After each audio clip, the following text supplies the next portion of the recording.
포항제철소 코크스 공장에서 일했던 60대 퇴직자가 받은 폐섬유증 진단에 대해 근로복지공단이 산재를 인정했습니다. 코크스 공장의 열악한 근무 환경이 폐질환을 유발했다고 판정했는데 이따른 포스코 집단 산재 신청에 큰 영향을 미칠 것으로 예상됩니다. 울릉도에도 코로나19 백신이 군 헬기로 옮겨져 1차 대상자 33명에 대한 백신 접종이 시작됐습니다. 영덕과 울진도 이번 주부터 백신 접종에 들어갔습니다. 여러분 안녕하십니까? 포항 MBC 뉴스입니다. 지난해 12월부터 포스코 포항제철소 노동자들이 집단 산재 신청을 하면서 관심을 모으고 있습니다. 1차 신청 2달여 만에 폐섬유증을 앓고 있는 노동자가 가장 먼저 산재 인정을 받았습니다.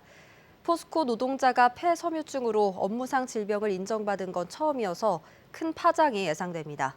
박성아 기자가 보도합니다. 포스코 포항제철소에서 29년 동안 근무한 정동환 씨. 코크스를 용광로로 수송하는 일을 하면서 늘 심한 석탄 분진에 시달렸습니다. 코에 시커먼 덩어리 나오고 마스크 하고 콧방울 옆에 새카맣게 눈 화장한 것처럼 비누를 씻어도 잘 안 지고 그 정도였어요. 정 씨는 지난 2019년 병원에서 특발성 폐섬유증과 폐기종 진단을 받고 지난해 12월 근로복지공단에 산업재해 요양급여를 신청했습니다. 폐가 자꾸 굳어지니까 더 이상 진행 안 되게끔 그 약을 이제 먹고 있는 중이에요. 근로복지공단은 정 씨의 폐질환을 포항제철소에서 근무하다 발생한 업무상 질병으로 인정했습니다. 포항제철소 코크스 공장에서 일하면서 석탄 분진과 흉, 석면 등에 장기간 노출됐고 현재의 작업 환경 측정 결과에서도 석탄 분진이 상당 정도 측정돼 정 씨의 질병이 업무와 인과관계가 있다고 판단했습니다. 또 근로복지공단은 작업 공정이 명확하고 원인 물질과 질병의 관련성도 잘 알려져 있다고 밝혔습니다. 이 때문에 추가적인 전문조사 없이 질병의 업무 관련성이 판단된다며 이례적으로 2달여 만에 신속하게 결론 내렸습니다. 안전한 기준치라는 건 없거든요. 어쨌든 장기적으로 이분이 석탄 분진에 노출됐기 때문에 충분히 이제 특발성 폐섬유증을 유발시킬 만큼의 누적 노출량이라 이제 판단한 거죠. 정 씨와 같이 포스코 코크스 공장에서 일하다 폐암에 걸린 동료 김모 씨도 지난해 12월 산재를 신청한 상태여서 비슷한 결과가 나올 것으로 예상됩니다.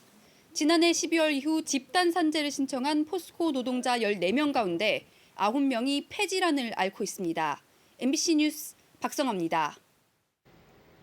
울릉도에서도 오늘부터 코로나19 백신 접종이 시작됐습니다. 백신은 지난달 28일 군 수송 헬기로 옮겨졌고 1차 접종 대상자는 33명입니다. 영덕과 울진도 이번 주부터 백신 접종에 들어갔습니다. 임재국 기자가 보도합니다. 울릉도에서도 코로나19 백신 접종이 시작됐습니다. 접종은 울릉군 의료원에 별도로 마련된 장소에서 체온 측정과 예진을 거쳐 진행됐습니다. 첫날에는 노인 요양시설 종사자 등 11명이 접종을 마쳤고 접종 이후에 별다른 이상은 없었습니다. 지금도 증상도 사실 없고 시간이 지나봐야 되겠지만 현재로서는 크게 무리도 없고 감기 예방 접종과 똑같은 것 같아요. 울릉군에선 다른 지역보다 늦은 지난달 28일 군 수송 헬기로 코로나 백신을 받았습니다. 1차 접종 대상자는 33명이며 4월 말쯤 2차 접종에 나설 예정입니다. 상월 중후반에 보건소나 119 대응요원을 포함한 1차 대응요원 접종이 있습니다. 그것까지 합하면 거의 저희가 100명분 정도가 소요되는데요. 나머지 100명분은 8주 뒤에 2차분으로 소요될 계획입니다. 울진군은 요양병원 종사자를 시작으로 모두 600여 명을 대상으로 코로나19 백신 접종에 들어갔습니다. 영덕군은 요양병원에 대해서는 자체 접종하고 요양시설의 경우 시설을 직접 방문해 접종에 들어갑니다. 영덕의 1차 접종 대상자는 396명입니다.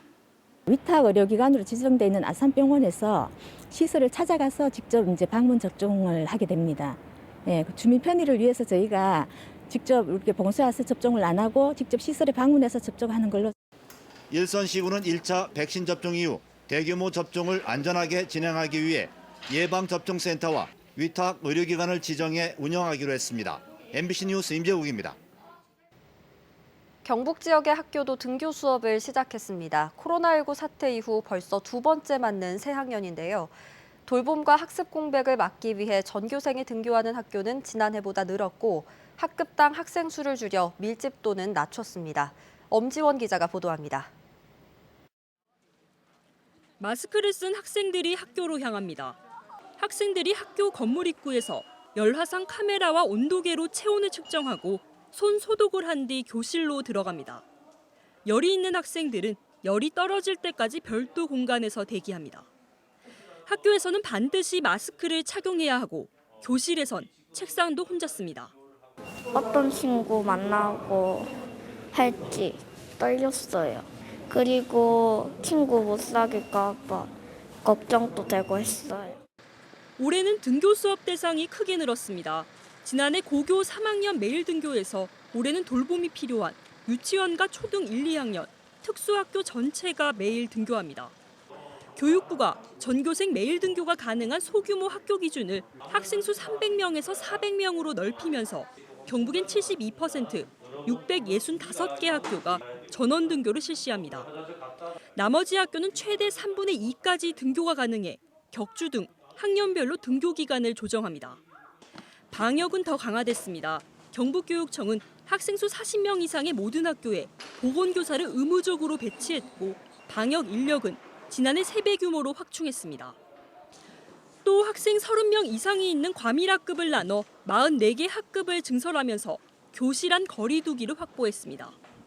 학급당 인원을 23명, 24명으로 학급을 하나 급씩 증설하여 운영하기로 하였습니다. 거리 두기도 되고 교육의 질 향상에도 굉장히 안동대를 비롯한 지역 대학들도 개강했습니다. 대면 수업을 원칙으로 하고 실시간 화상 수업을 병행할 예정입니다. 특히 시험과 실험, 실기 과목은 대면 평가를 실시하기로 했습니다. 교육부는 3분기로 잡힌 교직원과 보육 종사자들의 백신 접종 시기를 앞당기는 방안을 논의하고 있습니다. MBC 뉴스 엄지연입니다. 대구 경북 행정통합공론화위원회가 행정통합을 한다면 어떤 방식으로 할지 두 가지 안을 내놨습니다.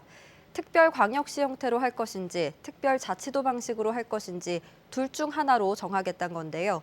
윤영균 기자가 취재했습니다. 첫 번째 안인 대구 경북 특별광역시 밑에는 대구의 자치구 7곳, 경북의 시 10곳과 포항의 일반구 2곳, 군 14곳이 들어갑니다.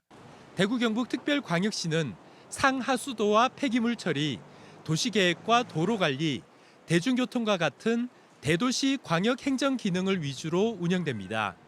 통합청사 위치가 정해지더라도 대구시의 광역 행정 기능을 유지하기 위해 현 대구시 청사는 유지될 가능성이 큽니다.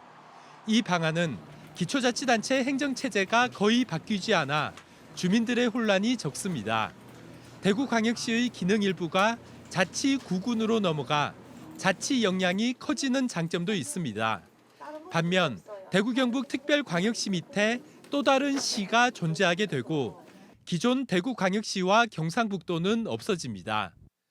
두 번째 안인 대구 경북 특별자치도 밑에는 대구시와 경북의 시 10곳, 군 13곳이 들어가고 대구시 밑에 준자치구군 8곳, 경북의 시 밑에는 포항의 일반구 2곳이 위치합니다.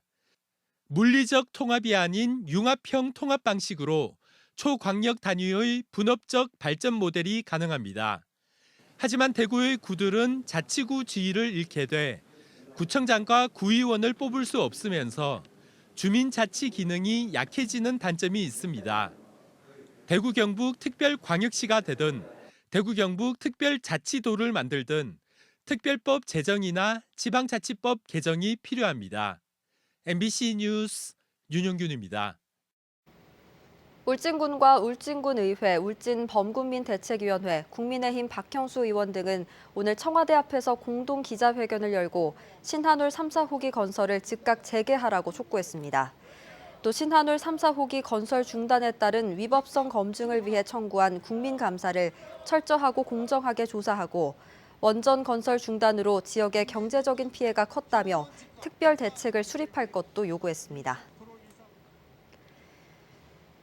지난해 취소됐던 경주 벚꽃 마라톤 대회가 올해는 오는 28일부터 2주 동안 비대면 레이스로 개최됩니다. 비대면 레이스는 러닝앱을 이용해 본인이 원하는 코스에서 혼자 달리고 완주 기록을 대회 사무국으로 전송해 인증받는 방식입니다. 10km와 5km 두 종목의 참가 신청은 오는 18일까지 선착순 3,000명이며 보문호와 서천, 둔치, 북천 등 6곳의 코스를 추천하고 있습니다. 포항 어업산업의 상징이었던 동빈동 구 수협창고가 포항 시민을 위한 문화공간으로 변신합니다. 이곳에 들어설 복합문화예술체험 거점은 지상 3층 규모로 공연장과 전시장, 북라운지 등 문화공간을 갖추고 있습니다. 이 사업은 어업 냉동창고를 리모델링해 동빈내항의 역사를 보존하고 문화예술 체험 공간도 함께 제공하기 위해 기획됐습니다. 비구름이 물러가고 다시 맑은 하늘이 드러났습니다. 내일 대체로 맑지만 반짝 춥겠는데요. 경북 동해안 전 지역의 아침 기온은 영하권으로 시작하겠습니다. 조주경 기상캐스터입니다. 3월 시작부터 날씨가 요란스럽습니다. 지금은 비와 눈구름이 물러가고 다시 맑은 하늘이 드러났는데요. 다만 비구름을 뒤따라 찬 공기가 내려오면서 오늘 포항의 한낮 기온은 4.8도에 머물렀습니다. 내일 아침에는 대부분 지역에서 영하권을 보이면서 오늘보다 더 춥겠습니다. 이어서 자세한 지역별 날씨 보시면 내일 경북 동해안의 하늘은 대체로 맑겠습니다. 아침 기온은 영하 5도에서 0도로 시작하겠고요. 한낮에는 8도에서 10도까지 오르면서 오늘보다 5도가량 높겠습니다. 울릉도와 독도에는 강풍 경보가 발효 중인 가운데 내일까지 거센 바람이 불겠습니다. 아침 기온은 울릉도 영하 2도, 독도 2도로 시작하겠고요. 한낮에는 6도 선에 머물겠습니다. 동해 전해상에는 풍랑경보가 발효 중인 가운데 내일까지 전해상에서 최고 4m까지 높게 일겠습니다.